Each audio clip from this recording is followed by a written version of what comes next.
咁咧啱啱咧，我哋就想搭呢架嘅葵涌公園嘅呢架 lift 啦，呢架打斜嘅 lift。咁但係咧，啱啱咧，我哋就收到一啲嘅消息啦，就係話呢架 lift 咧，突然之間咧係運咗 lift。咁我哋頭先咧都行過落去下面嗰度咧去睇嘅，咁你就見到一架 lift 咧，其實咧架 lift 其實咧係本身咧就係落到去最底下嗰層啦。咁但係咧，當架 lift 係喺下面上緊嚟嘅途中咧，就突然之間咧係停低咗啊！咁我哋頭先咧都同呢度嘅工作人員係傾過咧，就話咧呢度係運咗 lift 啊！咁入面咧其實咧係有一個嘅乘客嚟嘅，咁嗰位乘客咧其實咧佢一直就係喺度入 lift 啦。咁頭先咧工作人員咧都話咧 lift 嘅師傅已經係喺度，咁咧佢哋係喺度聯絡緊啦。咁同埋咧佢哋都係喺度去跟進呢個情況。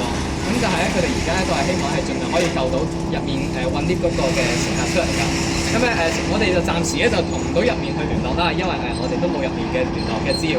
咁但係咧頭先咧我哋都去到落到去下面去睇嘅時候咧，咁咧就見到咧嗰個嘅乘客咧都係向我哋咧係去揮手啦，同埋咧係向我哋去微笑嘅。咁相信咧佢喺入面咧就冇乜事情，咁冇乜事嘅。咁佢而家喺入面咧都係等緊咧係有人可以救佢出嚟嘅。